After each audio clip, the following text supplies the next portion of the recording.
tersesat cukup 4 tahun aja, nggak usah lebih-lebih ya. Nah, oke teman-teman, pada pagi hari ini saya akan memberikan sebuah materi sesuai dengan permintaan panitia, yaitu tentang kewirausahaan, yaitu yang saya geluti kurang lebih sudah 7 tahun berjalan. Nah, judul materi yang akan saya sampaikan pada kesempatan pagi hari ini adalah menjadi agrososiopreneur handal di era new normal. Mungkin teman-teman agak asing dengan istilah agrososiopreneur. Biasanya yang ada entrepreneur atau sosiopreneur. Ini sekarang ada agrososiopreneur. Nanti akan saya jelaskan. Oke, next. Nah, ini biografi saya, tadi sudah dibacakan. Kalau sebelah kiri ini adalah Pak Tani atau Mas Tani atau apa, Akang Tani, petani berdasi. Kan teman-teman semua menjadi petani berdasi. Next. Nah, untuk pengenalan tadi sudah dikenalkan CV pribadi saya. Sekarang akan saya kenalkan apa yang saya lakukan di sini, di Kopeng, Jawa Tengah. Jadi walaupun kita berjarak jauh, saya harapkan teman-teman bisa mengenal usaha yang kami lakukan di sini, yaitu kita mempunyai sebuah unit usaha budidaya dan juga pemasaran sayuran organik yang dikelola oleh 30 petani muda milenial, karena memang seumuran saya. Kemudian kita menanam sayuran secara organik, kita beri brand sayur organik Merbabu yang kita pasarkan secara online. Nah, di dalam bisnis ini saya tidak sendiri. Saat ini sudah terdapat kurang lebih 400 petani organik yang bergabung menjadi mitra kami di wilayah Gunung Merbabu. Itu yang kenapa produk kami diberi nama SOM atau sayur organik Merbabu. Next. Nah, ini contoh kebun kami. Kebun kami ini Gunung Merbabu yang kelihatan gunungnya itu. Nah, kita menanam kurang lebih ada 10 hektar lahan yang kita tanami sekarang ini 50 lebih jenis sayuran yang sudah tersertifikasi organik. Jadi kita fokus di sayuran organik yang tidak menggunakan pupuk dan juga pestisida kimia sintetik. Next. Kemudian ini beberapa jenis produk kami, jadi kita menanam 70 varian sayuran organik. Nah, kita berupaya untuk memproduksi sayuran yang bermutu, salah satunya dengan menerapkan standar sertifikasi organik dan juga halal dari MUI. Next. Kemudian sistem pemasaran, ini kita menggunakan platform media sosial, jadi kita belum memakai aplikasi, kita hanya fokus menggunakan media sosial sampai saat ini, dengan beberapa media sosial yang kami gunakan, yaitu Instagram, Facebook, dan juga WhatsApp. Nah, yang paling banyak kita menggunakan Instagram di @sayurorganikmerbabu. Silahkan teman-teman kalau nggak percaya langsung buka Instagramnya, langsung diketik. Nah, barangkali mungkin masa sih ada akun itu, ya, coba dicari, syukur-syukur sekalian diikuti, itu, biar followernya nambah. Next.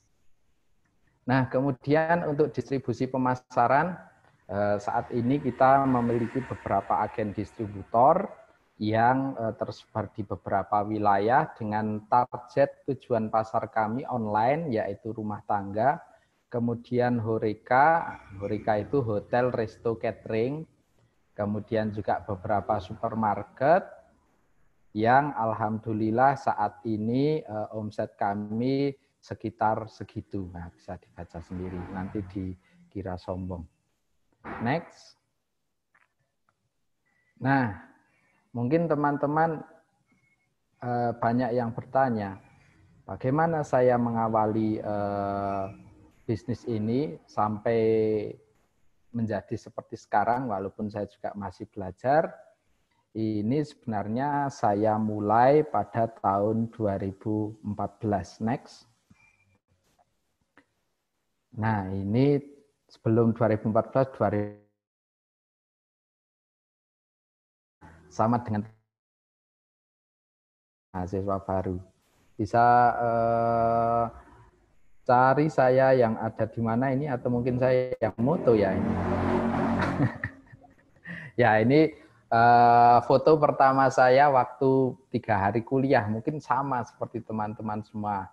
Jadi waktu itu masih UMB, tapi UMB-nya UMB offline, karena waktu itu belum ada pandemi seperti sekarang ini, dan juga waktu itu saya kuliah di pertanian juga belum ada kepikiran untuk seperti sekarang. Jadi saya juga masih bingung, kira-kira terus mau gimana gitu. Yang pertama saya pikirkan waktu itu terus pengen jadi PNS. Nah, istilahnya seperti itu. Itu awal mula saya. Next. Kemudian tahun 2014 ini ada sebuah kesempatan kewirausahaan, dan juga kenapa saya pengen mengikuti kewirausahaan itu karena waktu itu kepepet teman-teman. Jadi saya ini alhamdulillah bisa kuliah dari beasiswa, tapi semester 2 tahun 2014 ini beasiswa saya habis. Jadi muter otak ini bagaimana caranya saya bisa bayar kuliah, sementara modal yang saya punya di rumah ini hanya sayuran. Sehingga saya coba, waktu itu ada sebuah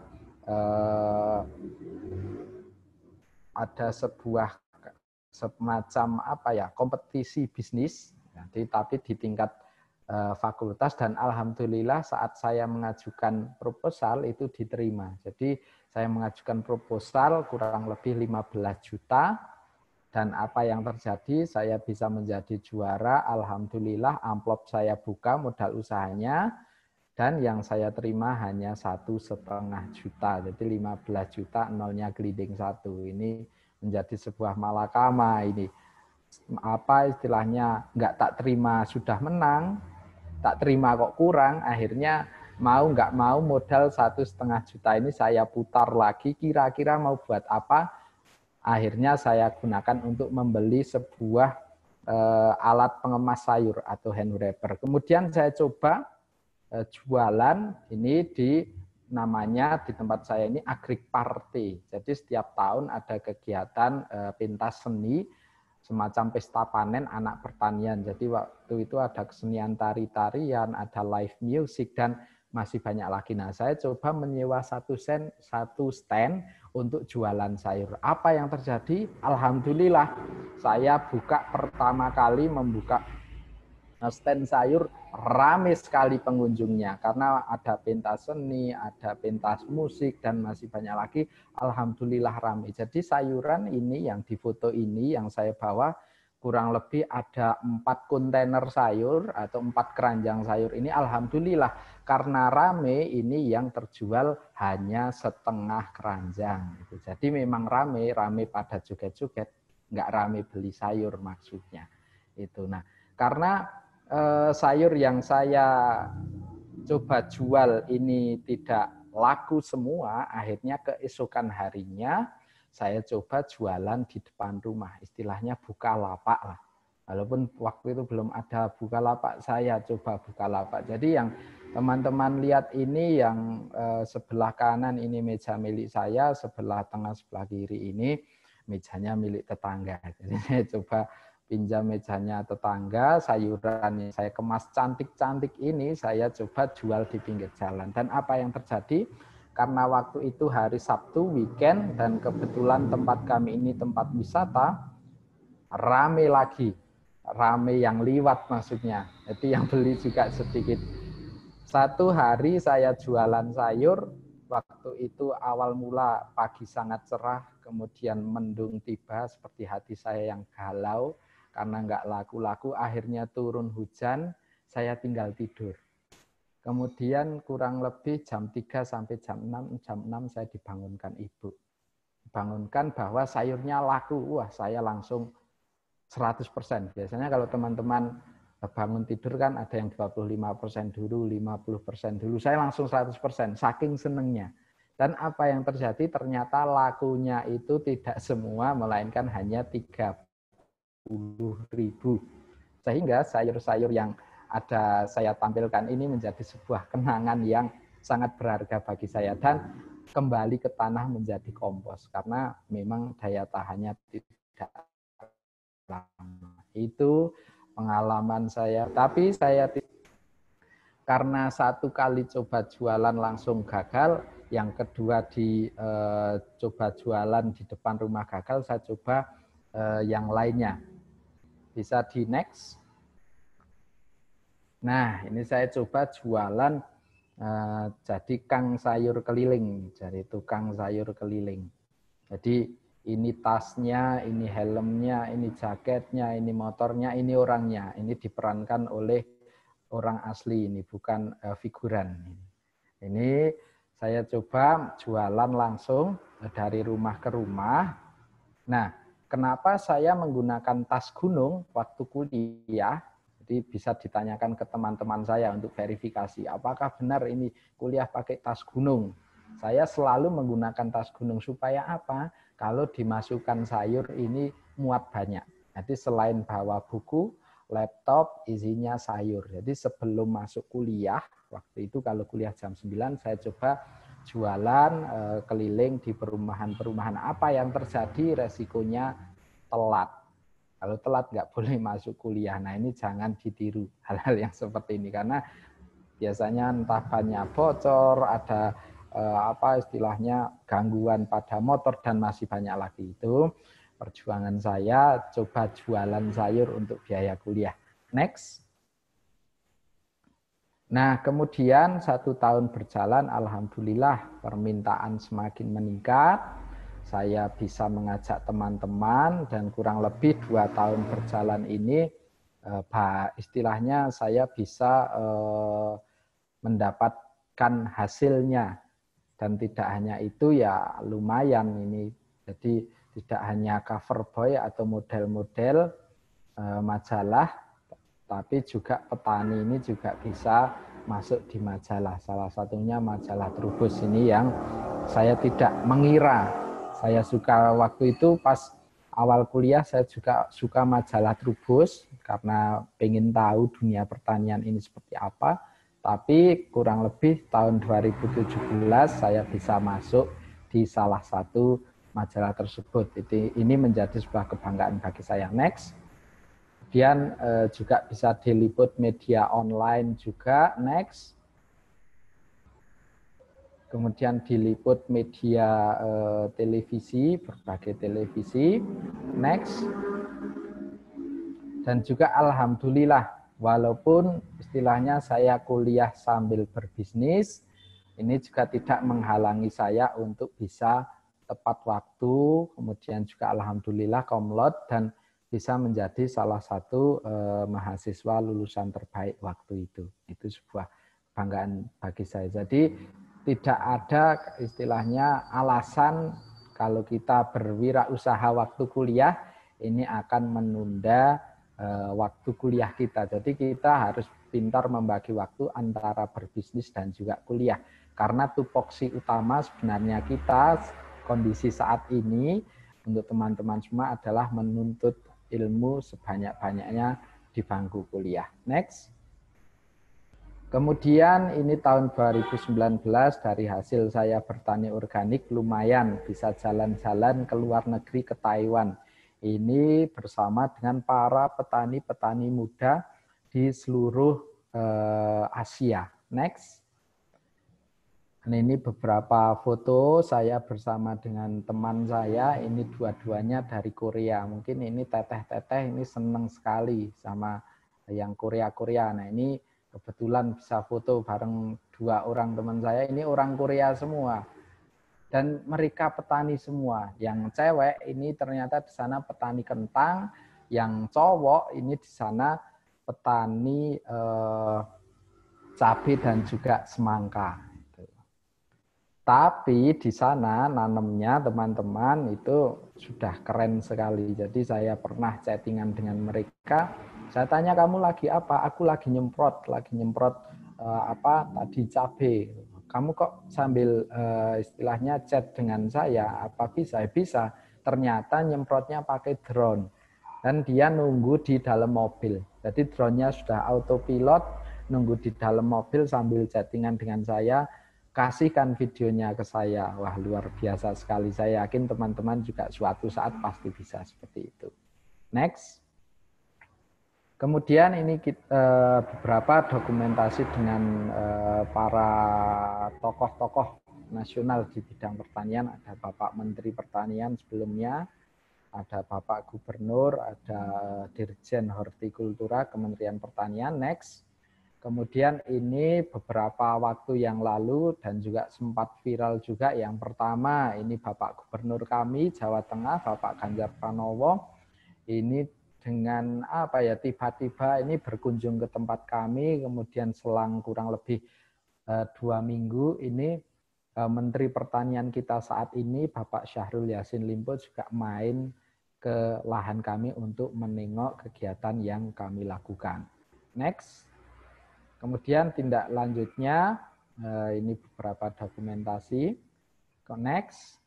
Kemudian tindak lanjutnya saya diundang ke kantor beliau di Jakarta dan menjadi salah satu bagian dari Duta Petani Milenial Kementerian Pertanian Republik Indonesia. Ini juga tidak saya bayangkan, tidak pernah saya pikirkan waktu kuliah bisa seperti ini. Gitu. Jadi tidak menutup kemungkinan saya yang ada di foto seperti itu, nanti teman-teman juga bisa sama foto seperti itu. Atau mungkin bahkan bisa foto bareng presiden kita. Tidak ada yang tidak mungkin di dunia ini, asalkan kita berusaha. Next. Nah, oke teman-teman, itu sedikit istilahnya kisah hidup saya. Seperti itu. Nah, sekarang saya akan mengulas kira-kira bagaimana istilahnya bisa menjadi seorang entrepreneur atau tadi agrososiopreneur. Kita yang pertama sebagai mahasiswa pertanian harus tahu dulu tantangan pertanian yang ada di Indonesia.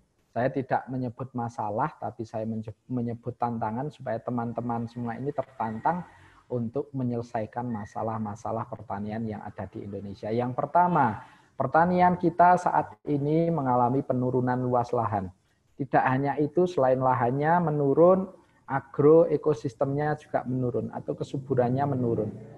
Selain kesuburannya menurun, banyak saudara-saudara kita para petani yang belum sejahtera. Karena tidak sejahtera, maka banyak yang beralih profesi ke pertanian, ke sektor yang lain. Jadi meninggalkan pertanian. Dan juga kita dikenal sebagai negara agraris, namun banyak produk yang masih diimpor. Ini menjadi sebuah tantangan kita untuk bisa menyelesaikan tantangan ini di kemudian hari. Next. Nah, kenapa mayoritas saudara kita, para petani ini belum sejahtera? Karena para petani ini mayoritas belum memiliki nilai tawar. Jadi begini teman-teman. Kalau petani ini membudidayakan tanamannya, beli benih, beli pupuk, beli pestisida, ini dia nggak pernah nawar dan nggak bisa nawar. Jadi harga ikut di toko pertanian atau harga ikut si penjual.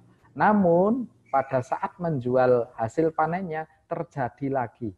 Harganya malah ikut yang beli, bukan ikut yang jual atau petani yang jual, tapi ikut yang membeli dan juga tidak bisa menawar. Bahkan kadangkala istilahnya harganya itu juga tidak rasional. Ditambah lagi dengan panjangnya rantai pasok produk pertanian, mulai dari petani, tengkulak 1, tengkulak 2, dan masih banyak lagi rantai-rantai tata niaga yang tidak berkeadilan dan tidak berpihak ke petani. Ini menjadi sebuah tantangan bagi kita untuk bisa menyelesaikan dan bisa mensejahterakan petani. Next. Selain itu, permasalahan petani kita yang pertama adalah terbatasnya akses terhadap informasi dan ilmu teknologi. Kita saat ini di sini hari ini patut bersyukur bisa mengenyam pendidikan yang lebih tinggi di sektor pertanian. Tidak semua petani kita bisa mengenyam pendidikan tinggi, kita patut bersyukur, kita harus menyerap semua ilmu yang kita dapatkan nanti saat di bangku kuliah dan bisa mentransferkan ilmu kita kepada para petani. Kemudian juga lemahnya kelembagaan petani, rendahnya kualitas dalam mengelola usaha tani, serta terbatasnya modal usaha bagi para petani. Ini permasalahan petani kita saat ini. Next. Lantas bagaimana solusinya? Nah, ini sesuai dengan tema kita. Salah satunya adalah teman-teman ini bisa menjadi seorang agro-sociopreneur yang sukses. Next. Nah, apa itu agro-sociopreneur? Itu diambil dari agro, sosial, dan entrepreneur. Kalau social entrepreneur sendiri adalah intinya pebisnis atau seorang wirausaha yang dia tidak mau sukses sendiri, melainkan kalau bisa sukses bersama. Seperti yang saya lakukan di sini, saya belum menganggap diri saya sukses apabila teman-teman di sekitar saya ini belum bisa merasakan kesuksesan yang saya dapat. Sehingga harapan saya sukses ini menjadi sukses bersama. Ini yang disebut sebagai wirausaha sosial. Next. Nah, ini pengertian yang lain. Jadi pada intinya seorang wirausaha sosial ini berusaha mencari keuntungan atau mencari profit digabungkan dengan tetap mempertahankan tujuan untuk meningkatkan kesejahteraan bersama atau sukses bersama. Next. Kemudian ini beberapa ciri-ciri entrepreneur wirausaha sosial. Jadi intinya itu terus berinovasi, terus berkreatif, jadi tidak pantang menyerah, mencari peluang usaha yang sekiranya menguntungkan, tapi tetap mengedepankan nilai-nilai sosial yang ada di lingkungan kita. Next. Kemudian apa itu agro-sociopreneur? Jadi agro-sociopreneur ini menggabungkan keempat bidang ilmu. Yang pertama agriculture ataupun agrotech. Jadi teman-teman yang agrotech ini juga satu sudah dapat modal ilmu budidaya, yang kedua adalah ilmu agribisnis, yang ketiga adalah ilmu sosial, dan yang keempat adalah ilmu entrepreneur atau kewirausahaan. Semua digabung menjadi satu, menjadi yang namanya agro-sociopreneur. Next.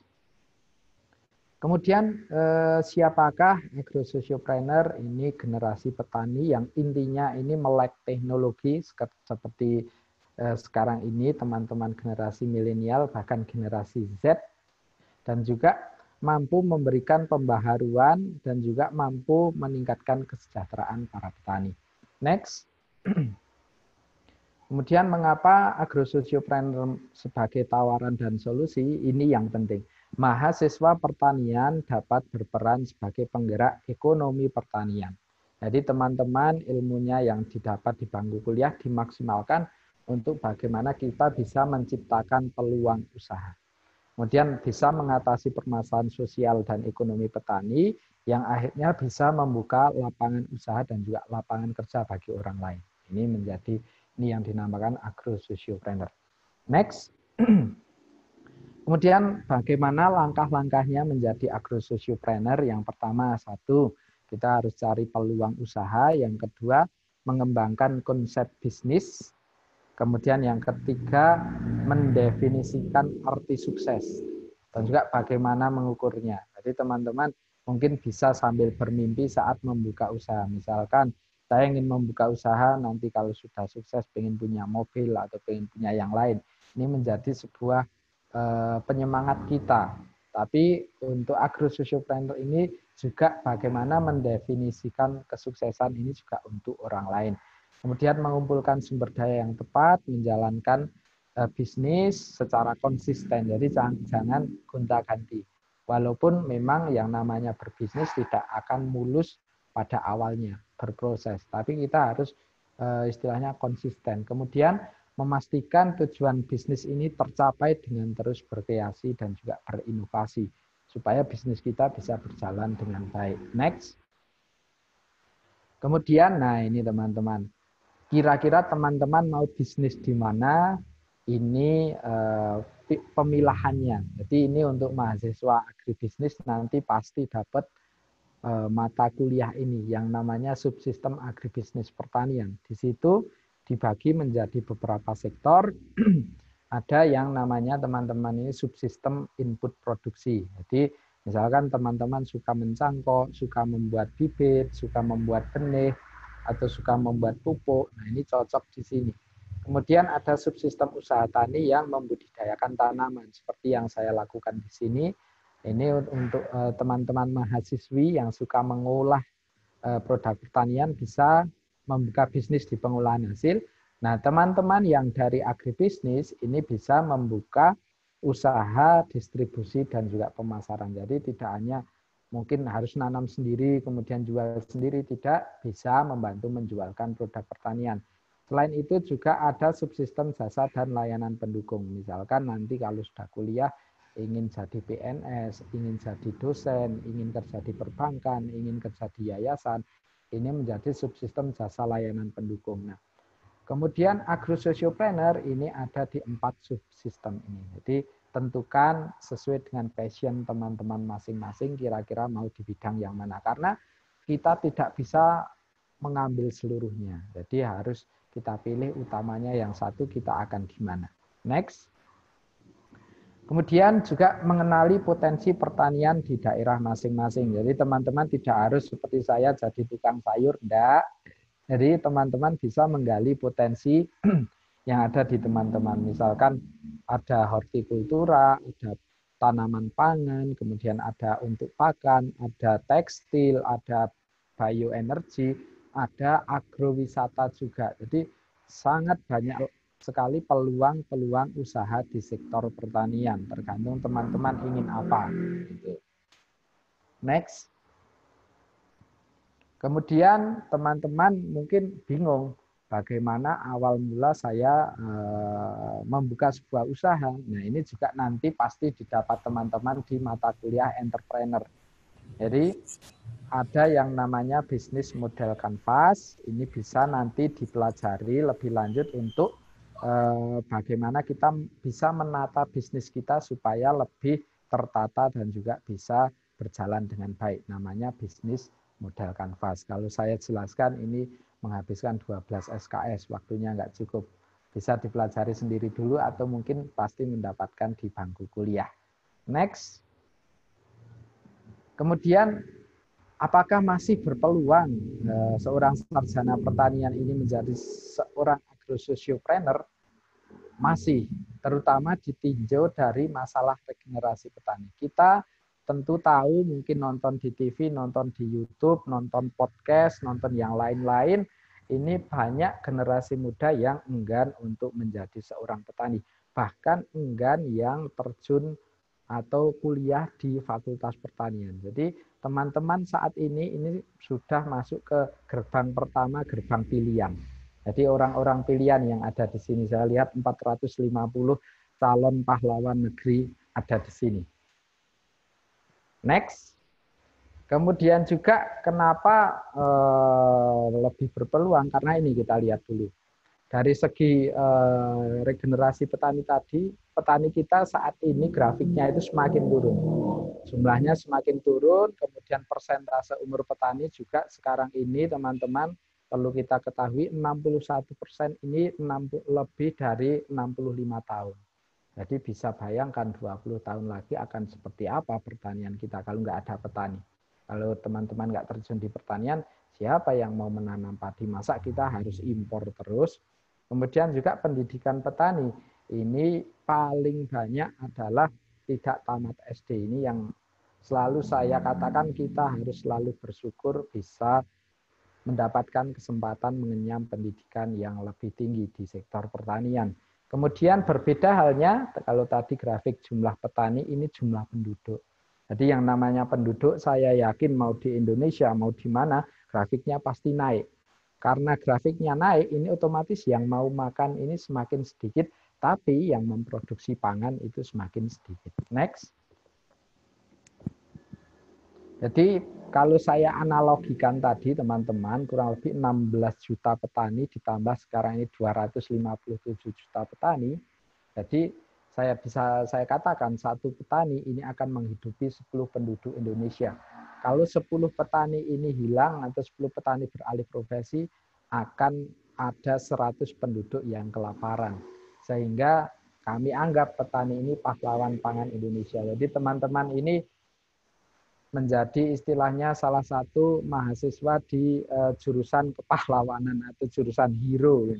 Hero tapi hero untuk pangan.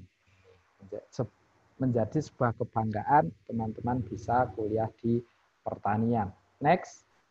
Kemudian kembali lagi kalau grafiknya atau petani ini semakin sedikit, ini dari hati nurani tentu saya merasa sedih karena istilahnya saudara kita ini semakin sedikit. Namun dari segi bisnis yang dinamakan apabila yang bekerja di sektor pertanian ini semakin sedikit, ini berarti supply-nya ini akan semakin sedikit. Berbeda halnya dengan jumlah penduduk tadi, akan semakin meningkat. Apa yang terjadi apabila supply ini lebih rendah daripada demand, ini akan meningkatkan pricing atau harga. Jadi saya yakin di masa yang akan datang, bahan pangan ini harganya akan semakin tinggi. Itu berbeda halnya dengan teknologi. Kalau teknologi waktu saya SD itu beli HP Polyphonic itu harganya 1.200.000, sekarang 1.200.000 sudah dapat Android triple kamera. Itu salah satu halnya. Tadi pangan ini akan semakin mahal, teknologi ini akan semakin murah dan akan bisa membantu petani. Salah satunya ada yang traktor pakai remote control, ada yang pakai drone dan lain-lain. Ini teknologi yang nanti akan membantu kita untuk membudidayakan tanaman. Next. Kemudian ini sedikit juga karena kita kondisi saat ini belum normal, masih new normal, karena sekarang ini kita sedang dihadapkan dengan pandemi, namun sebuah kejadian walaupun sedikit pasti ada hikmahnya. Jadi hikmah di balik pandemi ini mengajarkan kita bahwa kekayaan dan kemewahan tidak akan ada artinya bila kita tidak bisa makan. Kita punya banyak uang, nggak mungkin makan uang. Tetap makan nasi. Nasi dari mana? Dari para petani. Jadi mengajarkan kita untuk lebih menghargai jasa-jasa petani saat ini. Next. Kemudian ini juga menjadi salah satu bukti bahwa sektor pertanian menjadi sektor yang mampu bertahan di saat krisis saat ini. Jadi di saat sektor lain terpuruk, pertanian ini mampu bangkit walaupun kita harus bekerja lebih keras lagi. Next. Kemudian ini juga sedikit, ini mungkin teman-teman juga pernah baca, waktu itu ini bulan Mei sekitar kurang lebih 3 bulan setelah pandemi. Siapa yang nggak kenal beliau, yang ada di foto pasti semua teman-teman kenal. Jadi Bang Hotman, siapa yang nggak ingin seperti Bang Hotman, yang kaya raya, mobilnya keren, rumahnya mewah, banyak wanita cantik, yang laki-laki ini pasti kepingin. Tapi apa yang terjadi? 3 bulan lockdown atau 3 bulan PSBB, beliau bosan dengan harta yang melimpah. Dan apa yang terjadi, apartemennya yang seharga kurang lebih 10 M, ini pengen dijual untuk beli sawah di Bali. Beli sawah ingin jadi petani dan pelihara bebek. Kalau orang Jawa mengatakan angon bebek. Jadi bisa dibayangkan Bang Hotman yang naik Range Rover, naik Lamborghini, pakai tongkat kayu sambil menggiring bebek-bebek di sawah. Kepengen seperti itu. Jadi yang teman-teman yang orang tuanya mungkin sebagai petani padi punya bebek patut berbangga juga karena Bang Hotman aja kepengen gitu. Itu menjadi sebuah motivasi kita bahwa pertanian ini menjadi hal yang mengasihkan. Kemudian next. Kemudian ini yang menjadi pegangan saya teman-teman. Menjadi sebuah kebanggaan saya, rasa syukur saya bisa bekerja di sektor pertanian menjadi petani. Jadi ini ada sebuah hadis yang tertulis di sebuah artikel yang ditulis oleh Simbah Kiai Hasyim Asy'ari, pendiri Nahdlatul Ulama. Waktu itu teman-teman sebelum negara Indonesia merdeka sudah membahas tentang petani yang judulnya adalah Pak Tani itulah penolong negeri. Di dalam situ adalah sebuah hadis yang mengatakan tidak ada seorang muslim yang menanam tanaman, melainkan bahwa sebagian dari tanaman itu dimakan menjadi sodakoh, yang dicuri orang jadi sodakoh, yang dimakan binatang buas jadi sodakoh, yang dimakan burung jadi sodakoh, tidak ada yang dibencanai, melainkan semua menjadi sodakoh baginya. Jadi insya Allah, nah istilahnya kita bisa bekerja di sektor pertanian, menjadi petani ini, insya Allah kita bisa sukses dunia dan juga sukses di akhirat kelak. Amin, Allahumma amin. Ini malah kayak pengajian ya. Oke, next. Nah, jadi kesimpulannya, teman-teman ini sekarang ada di posisi yang mana? Apakah sudah siap menjadi agrososiopreneur? Silahkan, kalau belum siap istilahnya, kita gali dulu modal kita. Yang pertama adalah modal ilmu yang paling utama. Jadi kita kuliah di sini atau teman-teman kuliah di Fakultas Pertanian Universitas Padjadjaran, silahkan kuliah yang serius, serap ilmunya, apabila ada peluang beragrososiopreneur langsung tangkap dan juga dimulai. Karena yang namanya bisnis semua butuh proses, tidak ada yang instan. Next. Nah, jadi untuk teman-teman semua, mari sebagai mahasiswa pertanian kita terus memberikan support kepada para petani buat mereka selalu tersenyum. Terima kasih. Demikian yang bisa saya sampaikan materi pada pagi hari ini. Selamat pagi, salam yang muda yang bertani. Terima kasih. Saya kembalikan ke moderator. Oke, terima kasih Kang Sofyan atas pemateriannya. Wah, keren banget sih ini. Cukup banyak insight yang bisa didapetin nih, khususnya juga buat saya sebagai yang ya hampir menjadi sarjana gitu saat ini di tingkat akhir, dan nanti bahkan tadi saya lihat dari hasil pertaniannya Kang Sofyan ini bisa dapat sampai omsetnya 500 juta. Oke nih, kalau begitu mungkin ini banyak banget yang bertanya-tanya nih dari Kang Ece angkatan 2020-nya. Mungkin bisa langsung aja ditanyakan, nanti Kang Sofyan mangga untuk menjawabnya. Ini ada dari Kang Rido Anwari, mangga untuk on mic dulu, langsung aja tanyakan. Assalamualaikum, terdengar kan? Terdengar. Perkenalkan, nama saya Rido Anwari Arifin, biasa dipanggil Ido. Izin bertanya, kan tadi bilang para petani itu tidak bisa mematok harga jual hasil panennya ya. Ya. Nah, bagaimana sih caranya para petani untuk bisa setidaknya memiliki power untuk menjual hasil pertaniannya sendiri, dan bagaimana kita, cara mahasiswa, untuk memperjuangkan hak para petani tersebut. Terima kasih, Kang. Oke, ya. Langsung saya jawab atau ditampung dulu? Oke, boleh langsung jawab aja, Kang. Oke. Jadi memang benar realitanya para petani kita ini tidak bisa menjual dengan harga sesuai yang mereka inginkan. Nah, bagaimana solusinya? Yang pertama adalah harus istilahnya berkolaborasi. Jadi tidak bisa sendiri. Kalau petani sendiri, dia akan kalah dengan para pedagang. Tapi yang pertama ini harus berkolaborasi dalam sebuah kelembagaan. Misalkan kelompok tani yang kami lakukan di sini. Sehingga kita bisa bersama-sama memiliki nilai tawar. Kemudian yang kedua adalah sebagai mahasiswa pertanian, ini kita bisa memberikan edukasi petani. Salah satunya adalah dari segi analisis usaha tani. Banyak para petani kita, saya temui di lapangan, dari segi budidaya memang sudah bagus sekali, mampu memproduksi produk-produk pertanian yang bagus, namun dari segi agribisnisnya, banyak yang mereka tidak menghitung biayanya, misalkan pupuk itu modal berapa, tenaga kerja berapa, sampai nanti istilahnya biaya break even point-nya atau harga pokok produksinya ini banyak petani yang belum tahu. Nah, tugas teman-teman semua nanti pasti dapat istilahnya pelajaran mata kuliah analisis usaha tani, ini bisa disampaikan ke petani. Jadi kita bisa membantu petani, jadi petani tetap menanam, kita bantu menghitungkan.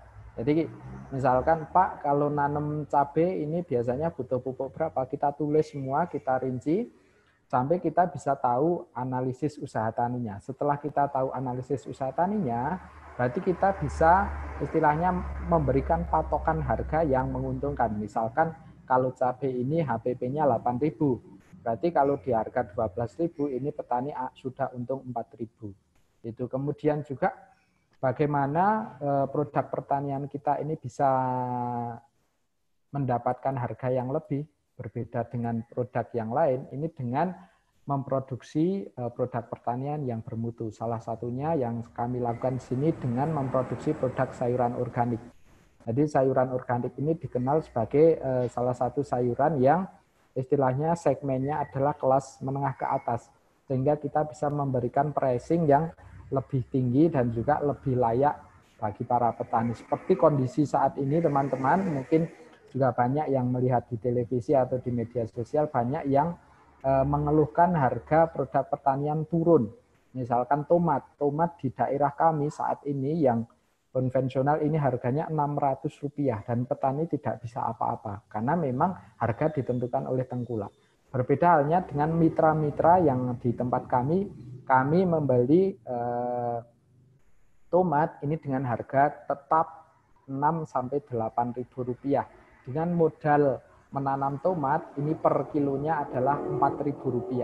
Jadi petani akan tetap mendapatkan keuntungan 2 sampai 4.000. Ini yang dikatakan kita bisa memberikan nilai tawar.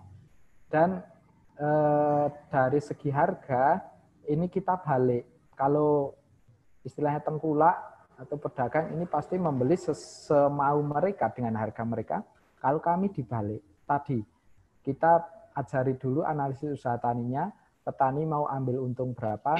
Nah, ini sebagai harga dasar kami untuk membeli, kita olah, kemudian kita tawarkan ke konsumen. Ini yang namanya prinsip berkeadilan dalam berdagang atau menjualkan hasil pertanian.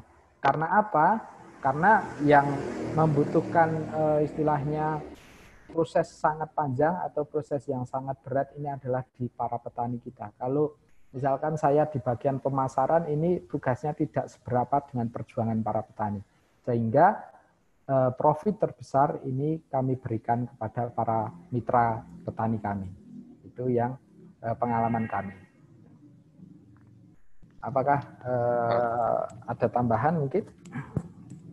Oke, mungkin terima kasih Kang. Tadi apakah sudah terjawab Kang?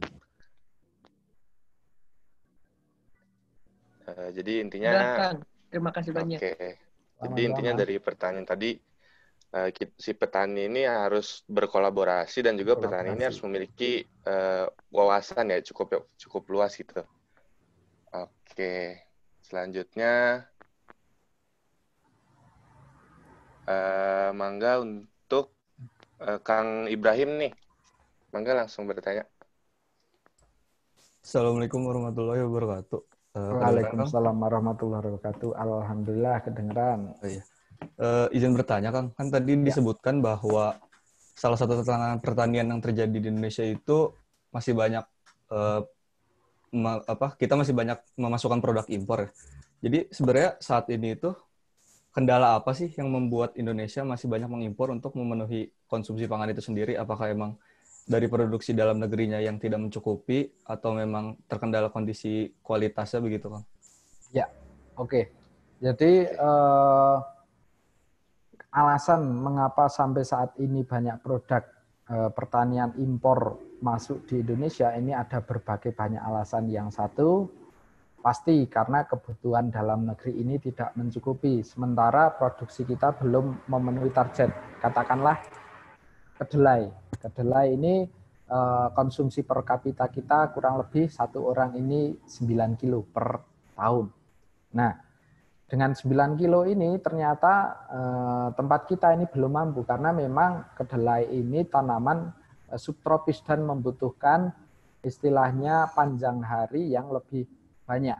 Itu sehingga kita masih impor. Kemudian ada beberapa juga memang produk-produk yang diimpor untuk mengendalikan harga. Misalkan bawang merah dan juga bawang putih. Padahal sebenarnya Indonesia ini salah satu produsen bawang putih terbaik. Tapi mungkin kita kalah teknologi dan juga kalah dari segi efisiensi produksi. Sehingga harganya itu tetap di harga yang range-nya lumayan, sekitar 20.000 sampai 25.000 ke atas. Berbeda halnya dengan produk bawang impor yang dari China, ini bisa kurang lebih dari sana itu bisa beli dengan harga 8.000. Ini yang menjadi alasan kenapa pemerintah kita masih impor produk-produk pertanian. Namun yang saya sayangkan memang ada beberapa kebijakan-kebijakan yang menurut saya ini tidak tepat sasaran.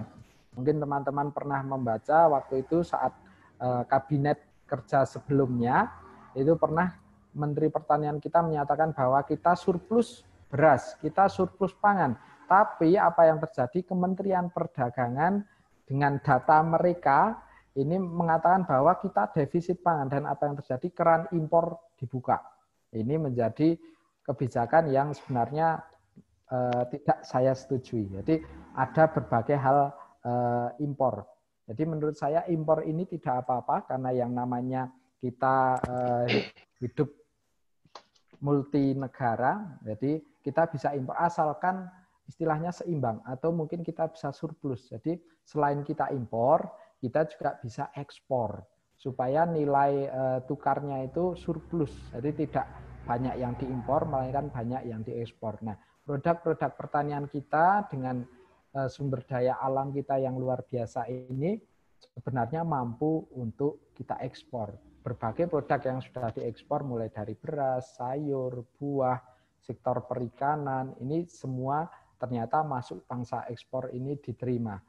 Tinggal bagaimana kita sebagai generasi muda ini mempertahankan satu kontinuitas produksi kita dan juga kualitas produksi kita. Ini menjadi tantangan kita di masa yang akan datang. Nah, dan juga ini tambahan pengalaman saya pernah dikunjungi oleh seorang dosen dari Aarhus University Denmark. Jadi beliau sedang melakukan penelitian tentang regenerasi petani yang ada di negara berkembang, dan mereka memilih Indonesia.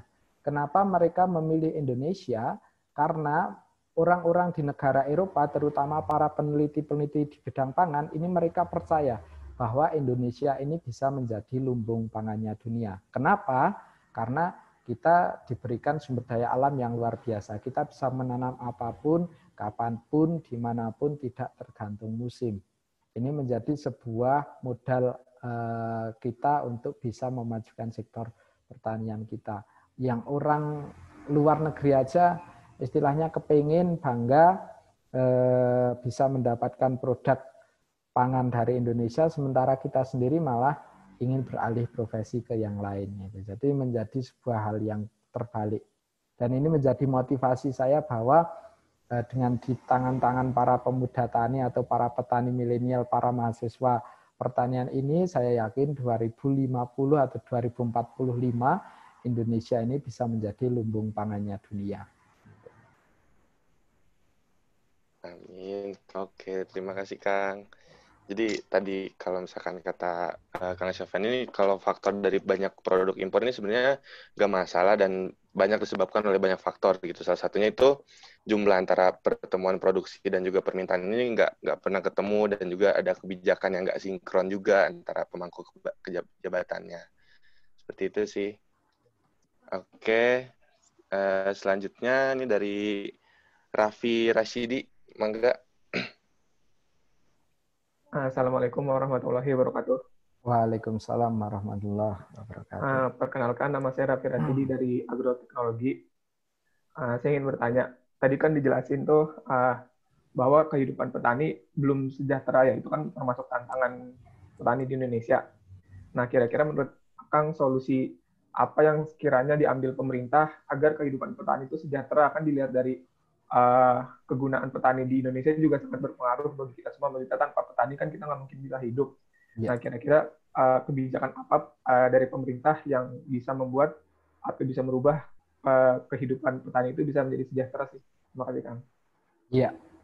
Jadi kalau menurut saya bagaimana para petani ini bisa sejahtera, yaitu para petani ini bisa mendapatkan satu harga yang layak tadi dan juga pasar yang potensial. Yang kita hadapi saat ini, para petani ini tadi istilahnya saya ulang lagi, mereka tidak bisa menjual langsung atau menjual dengan harga mereka. Jadi petani ini masih sudah nanamnya ini sulit, nanti kalau pas panen ini harganya jatuh, ini yang menjadi tantangan kenapa petani ini belum sejahtera. Berbeda halnya yang saya alami atau saya temui di Taiwan, teman-teman. Jadi di Taiwan ini ternyata pemerintah sangat support sekali, mulai dari budidaya sampai tata niaga, pemasaran, harga, ini semua ada di kebijakan pemerintah sana. Jadi di sana ada, kalau untuk produk sayuran organik ini bekerja sama dengan sekolahan.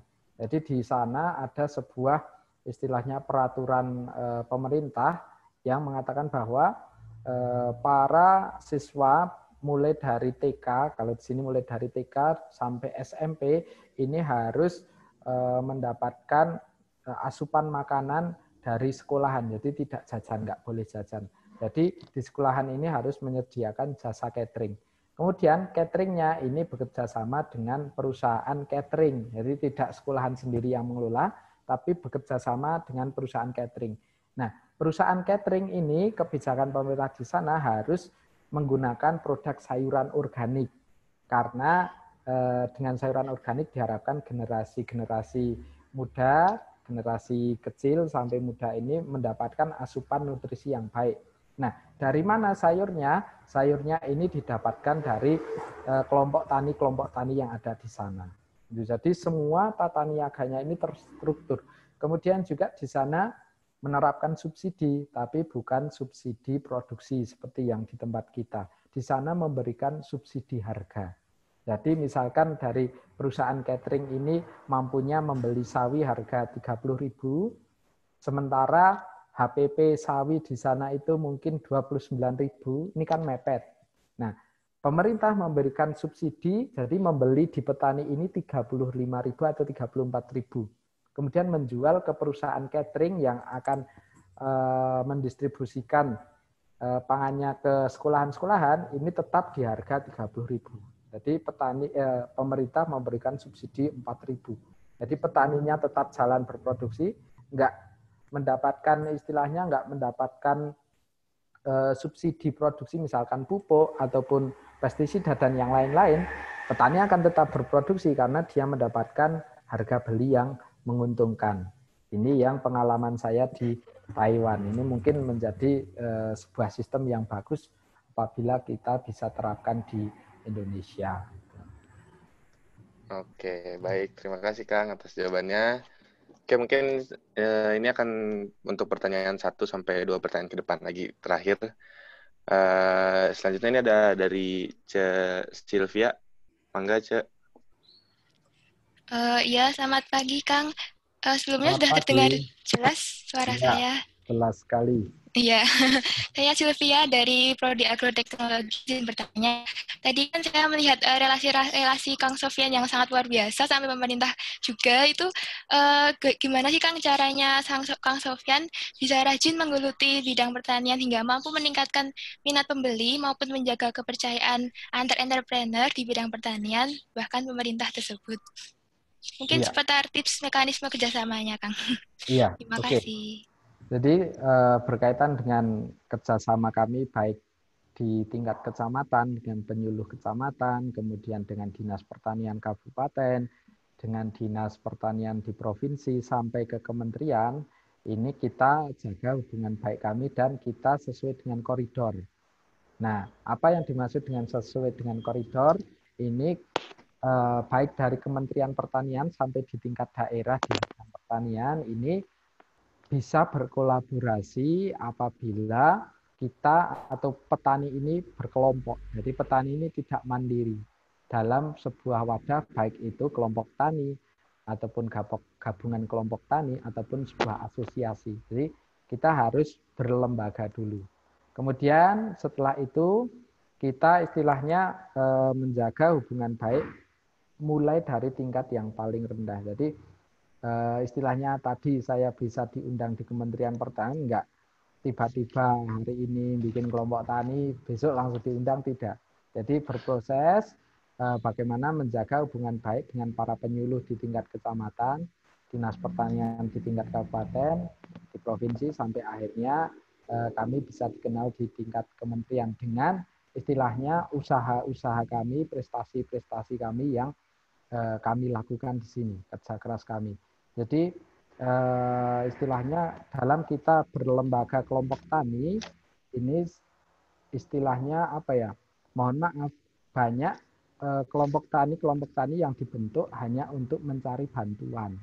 Itu walaupun kita belum tahu program nyatanya di dalam kelompok tani itu seperti apa, yang penting bikin proposal, bikin bantuan. Ini hal yang salah.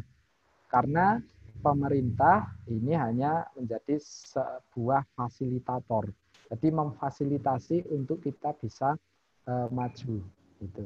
Jadi istilahnya sukses tidaknya dalam bersosial atau berlembaga ini tergantung dengan kelompok yang kita bina. Nah, teman-teman di bidang pertanian ini nanti bisa istilahnya membagikan ilmu teman-teman di bidang pertanian yang didapat di bangku kuliah, mungkin nanti pada saat istilahnya KKN ataupun magang kerja atau pengabdian ini bisa menjadi tadi agen perubahan untuk mentransferkan ilmunya untuk memberitahukan sebenarnya sistemnya ini harus seperti ini, aturan mainnya seperti ini, supaya para petani ini istilahnya bisa berhubungan baik dengan istilahnya kolega yang disebut kolega-kolega yang ada di sektor pertanian ini.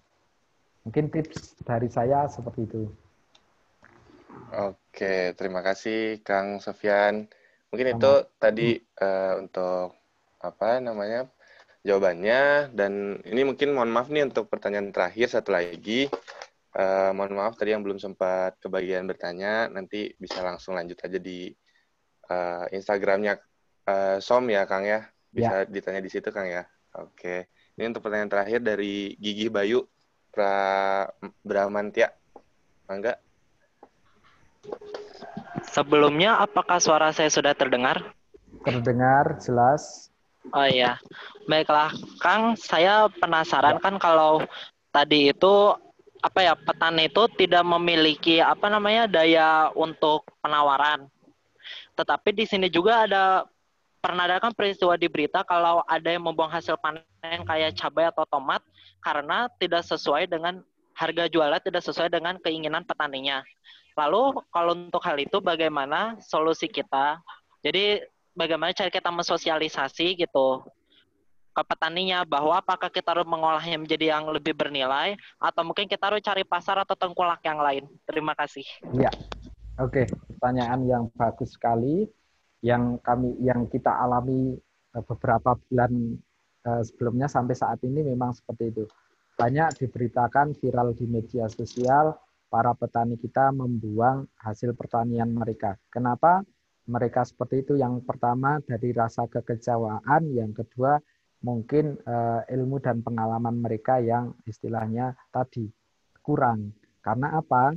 Karena mungkin istilahnya karena memang keterbatasan mereka tidak mempunyai istilahnya ide atau gagasan untuk tadi salah satunya mengolah menjadi produk yang lebih bernilai. Nah, ini menjadi sebuah istilahnya peran kita sebagai mahasiswa untuk bisa memberikan edukasi tersebut.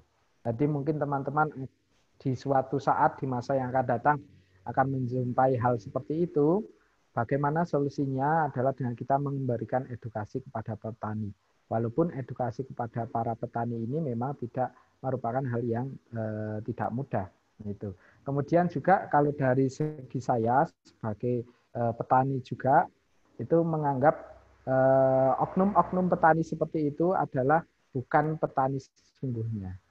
Karena sebenarnya petani ini orang yang istilahnya dia itu rendah hati, nerimo itu menerima apa adanya, kemudian nggak pernah istilahnya pengen viral. Jadi petani itu kebanyakan itu pendiam apa adanya. Jadi pada saat kondisi seperti ini, apa yang dilakukan, sebenarnya kalau petani-petani yang menurut saya asli petani, ini mereka satu, misalkan kalau cabenya nggak laku, dibagikan ke tetangganya. Ataupun kalau dibagikan ke tetangganya nggak habis, ini pasti dikembalikan lagi ke tanah. Jadi diolah lagi, mungkin dibuat kompos, nanam lagi. Ini sebuah rasa syukur mereka, istilahnya walaupun harganya tidak bagus, tapi dari Tuhan memberikan istilahnya apa ya, rezeki, sayurannya bisa dipanen dengan produk baik walaupun harganya tidak bagus. Saya yakin kalau petani yang asli ini pasti senantiasa bersyukur. Jadi istilahnya walaupun sayurnya nggak laku, alhamdulillah masih bisa panen, masih bisa dikonsumsi sendiri. Katakanlah seperti itu. Kalau yang viral-viral di media sosial, saya yakin ini oknum-oknum, terutama para tengkulak. Karena misalkan membeli di petani ini harga 10.000, ternyata sore hari ini kok harga anjlok 5.000, apa yang bisa mereka lakukan? Itu mau dikembalikan ke lahan, nggak punya lahan, akhirnya mereka kecewa, kemudian buang di lahan dan meneriakkan ini saya petani membuang-membuang. Ini menjadi hal yang tidak baik karena kita tidak bersyukur terhadap apa yang diberikan Tuhan kepada pertanian kita. Oke. Oke, baik Kang. Terima kasih banyak nih untuk untuk jawaban-jawabannya, pastinya sangat membuka pikiran juga untuk kita, dan terima kasih banyak juga telah memberikan insight tadi di awal pematerian dan juga hasil tanya jawabnya. Mungkin dari hasil pembicaraan kita kali ini ada sedikit yang bisa saya sampaikan untuk kesimpulannya. Jadi intinya kalau misalkan saya dilihat dari Akang Sofyan ini, pokoknya jangan pernah takut gagal gitu untuk berusaha. Karena tadi aja kita lihat Kang Sofyan itu mencoba jualan tapi gagal, nggak laku, tapi akhirnya sekarang sampai bisa bermitra sampai 400 petani, dan juga tadi omsetnya bisa sampai 500 juta per bulan. Itu keren banget sih. Dan juga sekarang ini, di era sekarang ini, kolaborasi itu sangat penting gitu, karena itu relasi yang kita bisa menjalin relasi dengan baik gitu, untuk mendapatkan lingkup yang lebih luas lagi. Nah, terus juga sekarang ini tadi kalau kata Kang Sofyan, kalau misalkan kita lihat usaha itu udah bukan sendiri-sendiri lagi gitu, bukan fokus kepada pribadi gitu, tapi kita bersama-sama untuk sukses gitu. Kayak tadi sekali lagi tadi Kang Sofyan bisa sampai 400 petani organik gitu jadi mitra, terus juga pasarnya sampai luas. Nah, mungkin itu bisa jadi insight buat Akang Ngece semua, dan juga termasuk saya juga, buat dikembangin lagi nanti. Dan juga pasti kita juga harus bisa menjadi Kang Sofyan selanjutnya gitu, atau bahkan bisa lebih lagi dari Kang Sofyan gitu ya Kang ya. Oke. Mungkin dari saya sekian untuk kesimpulannya, dan juga sekali lagi terima kasih banyak Kang Sofyan sudah mau menghadiri dan juga berbagi pengalamannya dan kesempatannya kali ini. Semoga bisa bermanfaat buat kita semua. Mungkin sekian dari saya. Terima kasih atas kesempatannya. Saya kembalikan ke MC. Wassalamualaikum warahmatullahi wabarakatuh. Waalaikumsalam. Waalaikumsalam warahmatullahi wabarakatuh. Wah, terima kasih nih untuk Kang Sofyan sama Kang Amar ya. Materinya keren banget sih Kang, parah. Bermanfaat banget sih. Bermanfaat banget pokoknya. Nah, sekarang nih kan udah dikasih materi nih. Sekarang dari kita ada sedikit apresiasi sama plakat untuk Kang Sofyan dan Kang Amar. Boleh dipresent. Nah, sertifikat ini diberikan kepada Kang Sofyan Adi Cahyono sebagai pemateri pada pematerian Entrepreneurship PAB Paradigma 2020, dan sertifikat ini telah ditandatangani oleh Ketua BEM KMFP Unpad Kabinet Tata Sagraha, Kang Prasakti Yoga Adira Putra, Kepala Departemen Pengembangan Sumber Daya Manusia, Cijihan Fitria Meilani, dan Ketua Pelaksana PAB Paradigma 2020, Kang Raden Agnatri. Nah, terima kasih untuk Kang Sofyan. Sama-sama. Dan sertifikat ini juga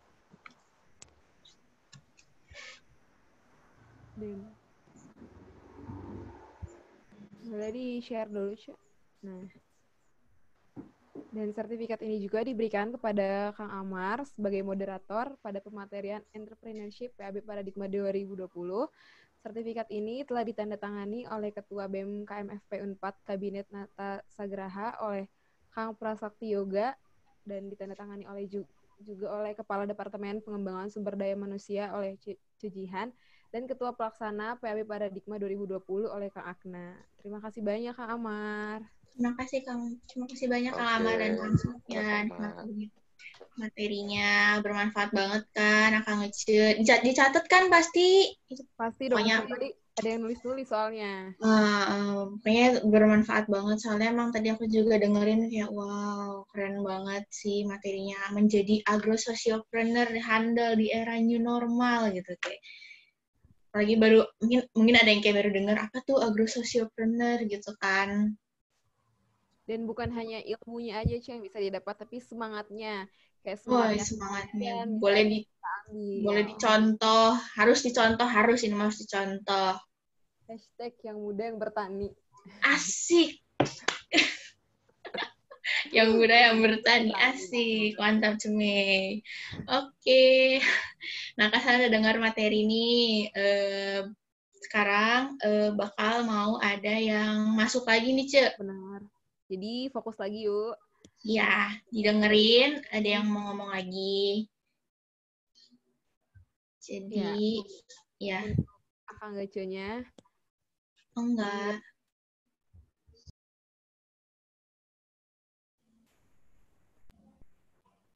Gimana pematerian tadi, Kang Ce? Pasti menarik banget ya. Nah, karena kalian udah dapat materinya nih, yuk coba diterapkan, dengerin baik-baik ya. Setiap kelompok membuat ide bisnis dan menuliskan idenya dengan flowchart dan dipaparkan dalam bentuk video sekreatif mungkin. Boleh animasi atau hanya slideshow, boleh menggunakan aplikasi PowerPoint atau aplikasi lainnya. Video harus berisikan penjelasan ide produk, keunggulan produk, ilustrasi, dan rencana dari metode pemasaran. Video berdurasi maksimal 8 menit. Batas pengumpulan tugas tanggal 4 Oktober pukul 4 sore. Aku ulang lagi ya. Setiap kelompok membuat ide bisnis dan menuliskan idenya dengan flowchart dan dipaparkan dalam bentuk video kreatif mungkin. Boleh animasi atau hanya slideshow, boleh menggunakan aplikasi PowerPoint atau aplikasi lainnya. Video harus berisikan penjelasan ide produk, keunggulan produk, ilustrasi, dan rencana dari metode pemasaran.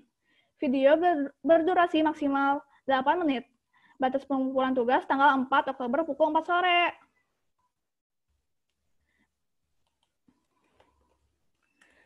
Ini link untuk pengumpulannya ya, Kang Ce. Diperhatikan kembali jadwalnya, jangan sampai ada yang telat. Diharapkan semuanya aktif dalam tugas ini. Semangat untuk mengerjakannya, Kang Ce. Aku kembalikan ke MC. Ya, tuh dicatatkan tadi tugasnya, tuh linknya juga udah ada di chat. Disimpan buat link pengumpulannya. Deadline-nya diingat lagi ya. Iya, tanggal 4. Jangan sampai lupa. Bisa langsung diaplikasiin kan. Tadi kan udah tahu nih, udah lihat, udah dengar juga gimana berbisnis. Makanya tadi catatan, makanya kalau ada yang pemateri itu dicatat karena itu mah penting banget gitu. Bener banget ya. Nah, sekarang kita mau kegiatan apa lagi nih, Ce? Ngapain ya? Masih lama sih kita sampai besok kan sih, kita tembus sampai besok gitu di sini. Paham, makanya kita santai ya, santai. Iya, kita santai aja. Santai aja. Besok, tenang aja. Ngapain ya, Ce? Ini, Ce. Apa? By the way, Ica kangen gak sih kuliah offline, lagi-lagi kuliah offline? Kangen banget, makanya aku mau kuliah offline. Sama ini sih, aku kangen sama praktikum, Ce. Praktikum di lahan, Ce. Aduh, praktikum di lahan, soalnya praktikum online, wah itu repot banget, Ce. Parah. Tapi asik kan, Ce? Kalau yang online tuh kayak kemarin, kita ada ini, Ce, praktikum bedah belalang. Oh iya. Tapi via Google Meet kan nggak seru ya, enakan langsung gitu. Nyari belalangnya gimana, gunting-guntingnya kan. Kemarin mah nonton dari via Google Meet live juga nggak seru, kayak pengen langsung rasain gitu. Jadinya kita di rumah sendiri suruh nyari belalang, terus bedah sendiri kan sepi. Iya benar banget sih. Jadi kuliah offline tuh benar-benar kita rindukan banget ya. Apalagi kangen banget sama namanya praktikum offline. Cuci mata lihat tumbuhan ya, Ce? Ketumbuhan peranjek, lihat jalan yang jegluk-jegluk. Jalan yang berbatu-batu, tapi batu gitu. Tapi asik banget sih, Ce. Iya, kalau Ce Magic sendiri pernah nggak sih kalau praktikum tuh kayak ada sesuatu yang mengganjal gitu, kayak salah inilah, salah itulah. Pernah nggak, Cek? Kalau aku belum sih, Ce. Kalau Caca, aku sih kayaknya aman-aman aja ya selama praktikum. Kalau aku waktu itu pernah, waktu itu awal-awal ke Ciparanji gitu, Cek. Terus awal aku tuh nggak tahu, aku kira Ciparanji itu yang di dekat, Bagus. ada jamnya dekat daerah D3. Oh. Yang ada naungannya, Oh, iya. yang aku kira itu namanya yang di dekat D3, di dekat belakang rektorat. Iya, Taunya iya. pas ajak, naik motor ke Ciparanji, jalannya batuan semua, terus kayak, ini di tengah-tengah hutan mana, nggak tahu, gitu. Terus Kayak nggak ada orang ya di sana. nggak ada orang sana, dan aku pakai baju tebal, panjang, dan pakai jaket. Wah, itu repot banget sih, Cek. Repot banget. Parah banget. Aku kira tuh kayak, Nangor dingin pagi-pagi, taunya siang panas banget. Jadi pastinya merepotkan untuk praktikumnya kan, Cek? Mengganggu. Iya, repot banget. Iya, benar banget. Pasti repot banget. Jadi, sekarang kita bakal ada sedikit tips and trick. Bisa dibilang tips and trick gak sih, Cek? Tips and trick, bisa banget, bisa. Tips and trick buat nanti ya, Kang Ece ini kalau misalnya praktikum offline, do's and don'ts-nya gitu deh, biar nggak salah kostum juga kayak aku. Jangan sampai salah kostum ya, karena bakal nyusahin banget, bakal ngeribetin untuk kegiatan praktikumnya nanti.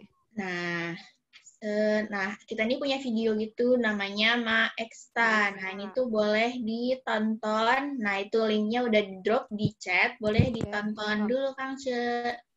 Nanti balik lagi ya. Nanti balik lagi ke sini. Selamat menonton. Selamat menonton. Diinget-inget ya.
Nah, udah ditonton kan videonya?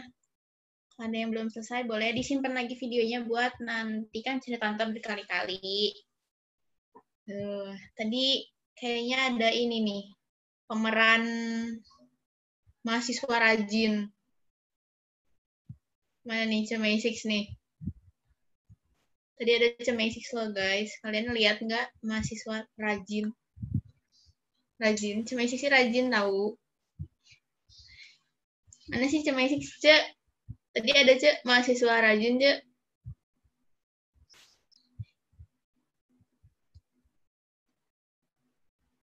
Ih, hilang.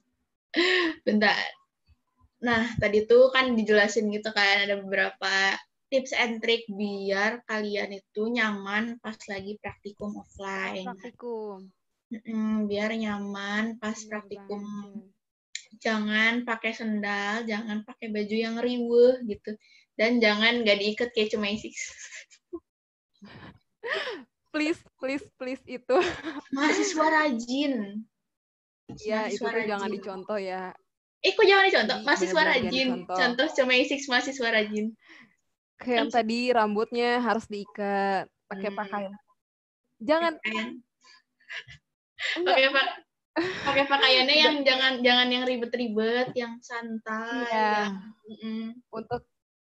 Untuk yang nggak berkerudung, rambutnya jangan lupa diikat. Betul. Soalnya tadi yang rok panjang. Rok panjang. Jangan terlalu panjang. Takutnya ribetin. Iya, ribet. Panas terus riuh terus nanti keseret-seret gitu kan. Mending pakai yang casual tapi nyaman dan ya nyaman pokoknya sesuai sama suasana aja lah. Kalau panas banget terus pakai caping juga tadi, Cek. Iya, pakai caping. Jangan pakai payung nanti. Jangan pakai payung.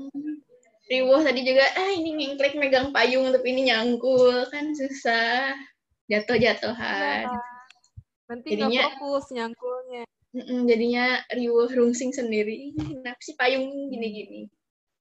Jangan lupa juga pakai sepatu ya, jangan pakai sendal. Itu iya, jangan pakai sendal. Nanti takut kecangkul. Kakinya kecangkul. Bener banget. Serem. Dan tadi juga ada tipe-tipe mahasiswa ngerjain logbook kan, Cek? Itu termasuk yang mana nih? Logbook. Tuh, tadi aku sih termasuk yang nggak rajin tapi nggak rajin juga. Pertengahan lah ya. Pertengahan. Kayak aku bawa kemana-mana tapi bilang aku mau ngerjain nyampe teh udah jadi diem diliatin doang. Ini mulai dari mana, harus ngapain, terus diliatin, tutup lagi gitu. Kalau Cemay6 yang mana? Sama sih, Cek. Aku sama kayak Cek. Yang tengah-tengah aja. Yang santai-santai aja. Terus ya, kalau ngelihat yang ngerjain ambis sih kayak pengen tapi males. Kok sama? Ya, aku deketin dulu. Lagi ngerjain ya, ngeliatin dulu terus pengen ngerjain tapi nggak jadi. Males. Jadi buat pertanian 2020, logbook itu semacam kayak laporan praktikum gitu kan, Cek? Jadi kayak misalkan dalam periode 1 bulan kita 4 minggu atau 5 minggu gitu kita nanam kangkung. Nah, kangkungnya tuh tiap hari ada aja laporannya difoto, terus diukur panjangnya gitu, terus dilihat nih daunnya ada penyakit apa enggak, terus dibahas gitu di dalam logbooknya penyakitnya tuh apa aja, terus perlakuannya gimana gitu. Iya. Tiap minggu. Semacam laporan praktikum lah intinya logbook itu. Tuh, laporan praktikum. Nah, sekarang kita punya punya pengumuman buat Akang Acenya. Pengumuman yang ditunggu-tunggu banget sama Akang. Banget. Nah, sekarang aku mau bacanya. Boleh untuk Akang Acenya didengerin sama dicatat ya. Harus ingat. Nah, jadi aku ini mau bacain penugasan untuk angkatan kalian. Ya. Nah, ini tuh ada penugasan angkatan berupa video. Nah, di videonya ini tuh penugasan angkatan itu kalian boleh ngelakuin penampilan apapun seperti misalnya kayak kabaret, drama atau mau nyanyi, akustikan, puisi atau apa aja pokoknya yang penting durasinya itu maksimal 1 jam, tapi jangan terlalu bentar juga buat kita tonton. Terus ini tuh tadi kan dibilangin penugasan angkatan nih, Cek. Makanya harus 1 angkatan. Iya. Nah, itu boleh Semuanya kalian harus diskusiin. kontribusi. Harus semuanya, semua orang harus kontribusi. Nah, ini tuh penugasan angkatan itu nanti batasnya itu adalah sampai tanggal 22 Oktober. 22 Oktober. 22 Oktober, diingat-ingat, dicatat, diingat kan tugasnya penugasan, aku ulangin lagi ya, penugasan angkatan berupa video dengan durasi maksimal 1 jam, tapi jangan bentar-bentar juga, jangan cuma 5 menit, misalnya satu angkatan 5 menit, seorang aja hampir 5 menit. Jangan dong, nggak asik. Nggak rame, iya aku mau nonton kayak film gitu, kayak drama. Terus misalnya tuh penampilannya berupa mau kabaret atau drama atau nyanyi atau kolaborasi akustikan, akapela, apalah pokoknya yang penting kalian semua di sini pertanian 2020 itu harus berkontribusi semua bareng-barengnya nggak Ce? Ya, benar banget kata Ce Rasya tadi, karena ini tugasnya tugas satu angkatan kan. Jadi kalian semua yang satu angkatan yang merasa pertanian 2020 harus mengambil bagian, harus ikut berkontribusi kayak gitu. Jangan cuma numpang nama sama NPM doang ya. Iya, jangan numpang, aku ini tapi pas di video tuh nggak ada gitu. Nah, udah jelas kan? Oke, nah sekarang kita mau ngapain lagi nih, Cek?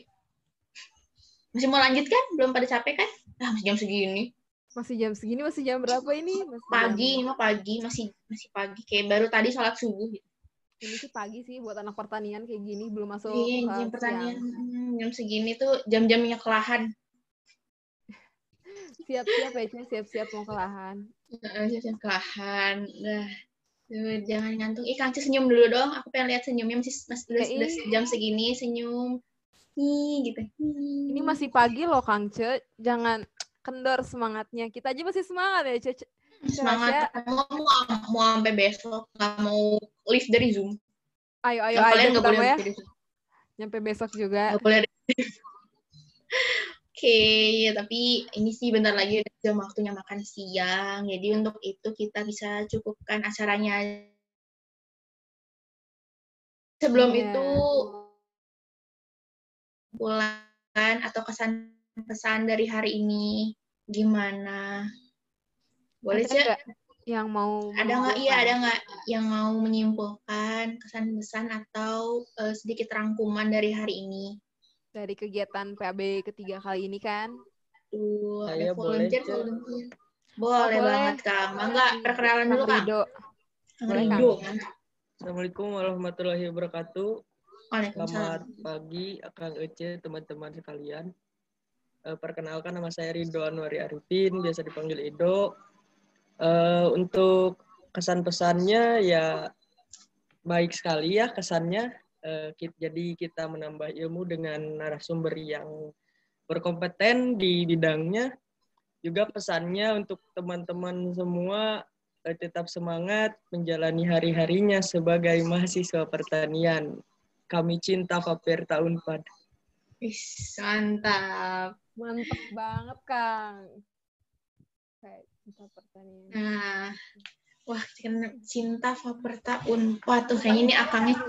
Iya makasih banyak, ini akangnya cinta banget nih, cinta mati sama Faperta Unpad. KMFP in my heart, asik. Masa anak Faperta nggak cinta Faperta? Kan aneh, Ce. Harus mencintai dong. Yoi, KMFP as always. Itu mantap banget, Kang. Terima kasih untuk akangnya. Terima kasih banyak, Kang. Ambilnya hikmahnya hari ini tuh ini juga keren banget. Nah, untuk itu, terima kasih banyak untuk Kakak Ngece yang udah hadir. Nah, sebelum selesai nih, aku mau ngasih sesuatu. Jadi, nanti abis kalian selesai dari Zoom ini itu, nanti bakal ada kuis yang bakal dikasih sama fasil masing-masing kelompok, itu tentang Safari LK. Jadi, nanti kalian boleh nanti dipantengin lagi mungkin dari fasilnya masing-masing kelompok untuk kelanjutan kuisnya. Jangan lupa dikerjain ya Kang Ce. Jangan lupa juga itu tadi penampilan angkatannya. Iya. Sama Kang Ece-nya jangan ingat lagi deadline-nya. Ya, sama ingat ada oprek ketua angkatan sampai tanggal 5. Ingat ya bagi Kang Ece yang wah aku pengen nih jadi ketua angkatan aku karena aku berkompeten orangnya, aku memenuhi semua syarat tuh boleh banget. Jadi ya boleh banget. Nah, ingetin lagi tadi apa aja yang udah disampaikan. Untuk itu dari kita segitu aja. Sampai bertemu di PAB selanjutnya. Kita jargon dulu, Cek. Oh iya, jargon Udah dulu. kangen jargon Oh nih. iya, jargon dulu, kangen dulu nih. Boleh di ini deh, di onin dulu mic-nya. Nanti Cemaisik yang mimpin jargon. Boleh Cemaisik yang mimpin jargon. Ayo, Cek. Atau aku. Udah pada siap nih, pada ready, Cek. Siap, aku penting ya. Nah, boleh deh. Udah. PAB Paradigma 2020 dari kami untuk UKMFP.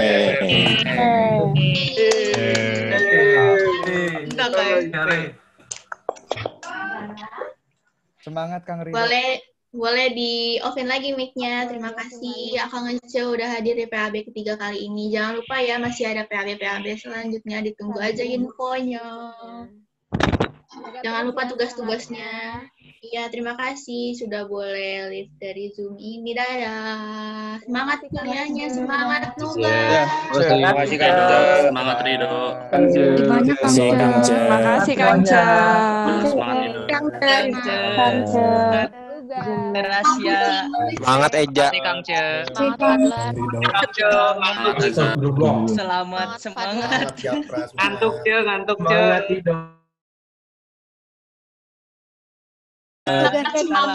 Selamat jalan Ridho. Semangat Kang Fadlan. Semangat Kang Fadlan. Fadlan for ketua angkatan lah. Sunda Empire. Kang Fadlan lawan Kang Reza, ini mah fix. Dadah. Fadlan. Keluar, keluar, dadah. Dadah semua, semangat kuliah. Selamat jalan Ridho. Semangat kuliahnya, semangat PAB. Jangan lupa makan siang.